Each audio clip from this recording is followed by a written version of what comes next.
Hey folks, welcome back to the Malta build, part 3 of hopefully 4. Really hoping to finish this by the next video. Not that I'm not enjoying the process, it's a lot, as you can see. Jumping right into it, we're going to be building a racetrack for the first portion of this video. Before I talk more about it though, there's a YouTuber, she goes by Crazycatmyris.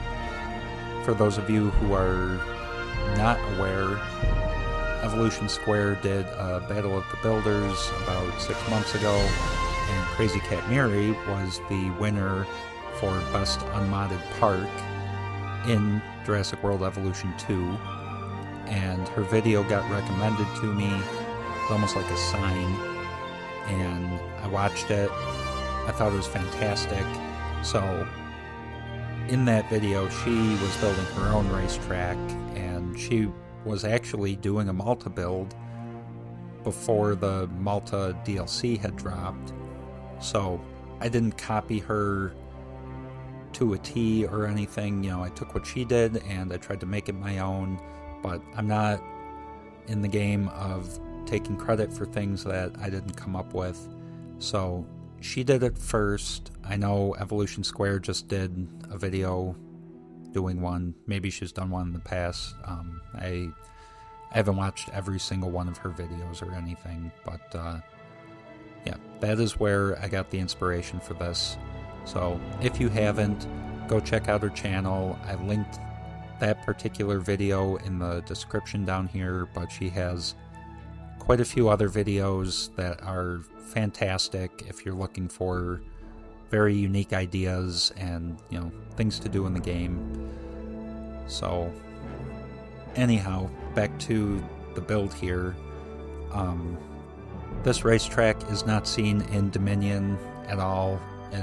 To my knowledge, there isn't even a racetrack in the actual city of Valetta, but as I said in the first video of this build, I had a few extra open spots, and this and the other portion of this video are the things that I thought worked the best, and they're both plausible as far as, you know, a major city would probably have something similar to this.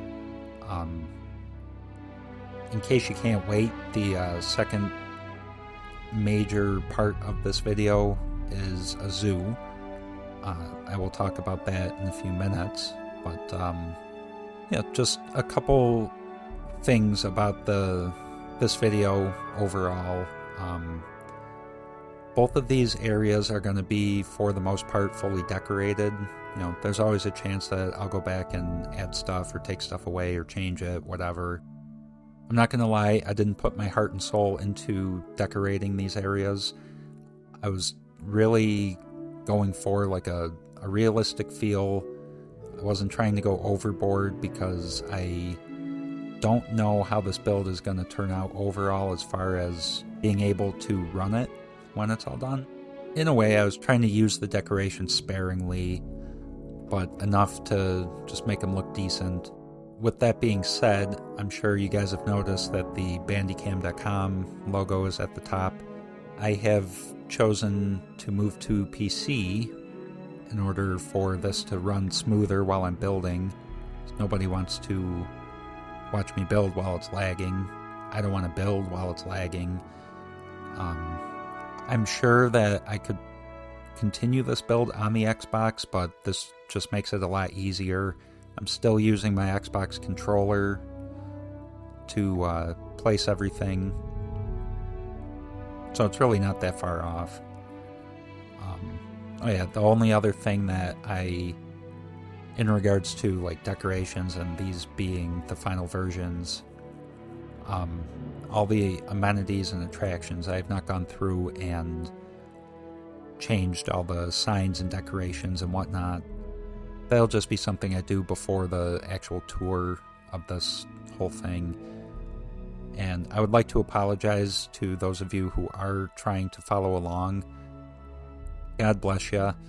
It's not really what I intended this video to be, but in this video I do kind of, like, I place a path down, and then I go back and change it. It does make it harder to follow along, and I apologize for that, but I'm basically just winging this entire thing, so bear with me on that part. One thing I will be going back and changing is the fence that eventually goes around this whole racetrack. It looks pretty terrible to me. I'm bouncing around a lot here. Back to the computer and Bandicam and whatever, I've never recorded gameplay on a computer before, so I found Bandicam. It's free, I'm cheap, whatever. I didn't realize that that logo was going to be on everything I recorded until I had recorded everything that you see in this video, and by then obviously it was too late to change it, but I have since found another program that has no logo or watermark, whatever you want to call it. So it's a minor inconvenience, in my opinion. You've probably also noticed that the video is a bit longer than usual. I tried to slow everything down as much as I could while still maintaining a decent speed.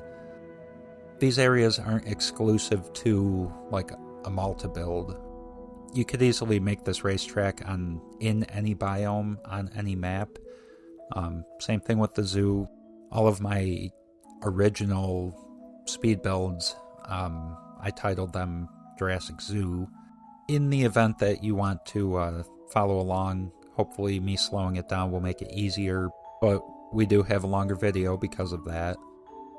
Way back in the beginning, while I was rambling about, I don't even remember what at this point, picture of horses and Parasaurolophus popped up.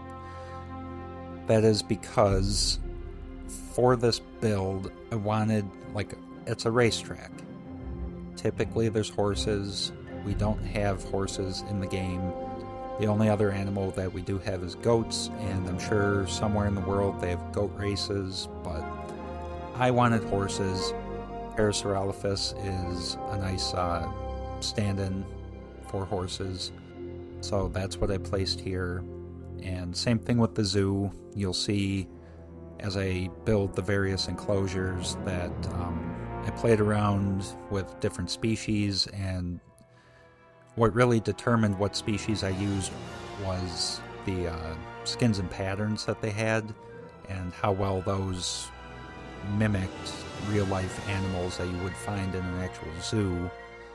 So for those of you that were curious about the iguanodon, I chose that variant because it had a whitish body with black stripes, so that one is a stand-in for a zebra. It's not supposed to be iguanodon. If I had used the 2022 variant, that skin and that pattern made it look like a cow with black spots and a white body. I was looking for stripes in particular, obviously for a zebra, so hopefully that explains why I did that. Maybe I missed the mark on some of them, but I feel like they're overall pretty decent representations of real-life animals that, again, you would find in a real zoo. The only other thing is the Plesiosaurus. The Plesiosaurus was actually cut from Dominion, and I wanted to incorporate it because it's a chance to incorporate an animal that is otherwise would not be in any of these builds at all. So I think the only other thing that I really wanted to mention about this video in particular is all that blank empty space. I did expand the area that the black market is going to go in, so I can do a little more with that.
and there's the final racetrack. I think it looks pretty cool.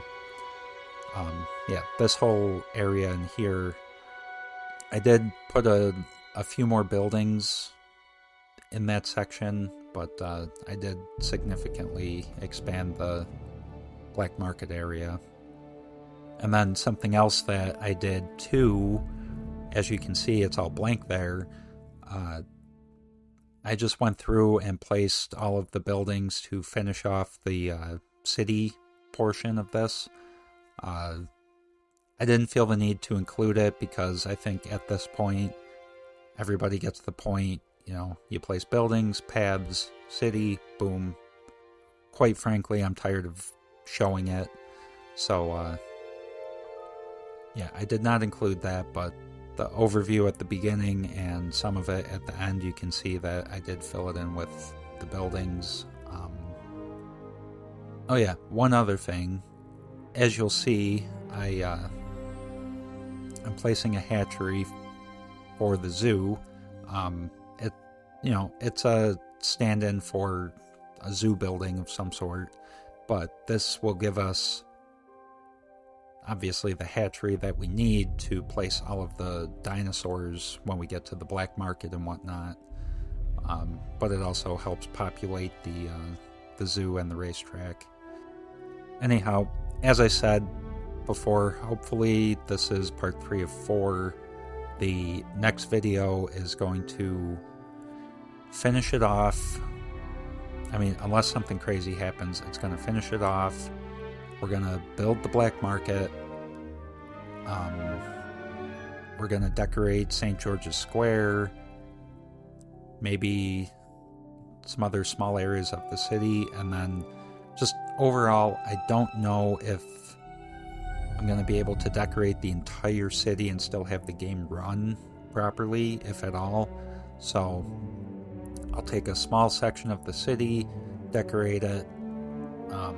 I have a couple ideas in mind that we'll see how they turn out, but it's only meant for, ideas for you guys, inspiration and whatnot.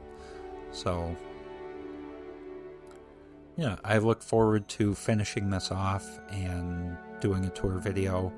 I think the tour video is going to be a little different from how I normally do it, as far as being a cinematic.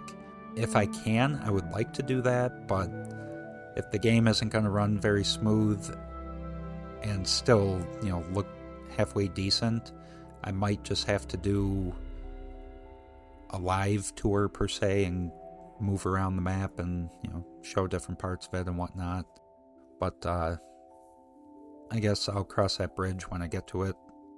After that video, there's probably not going to be a build for a little bit because I do have some other cinematic videos that I need to get working on and complete and whatnot.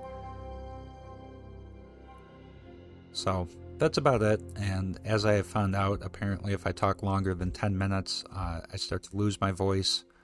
So I'm going to head out. As always, thank you for watching. If you haven't, consider subscribing. Likes and comments are always appreciated, and I will see you in the next video.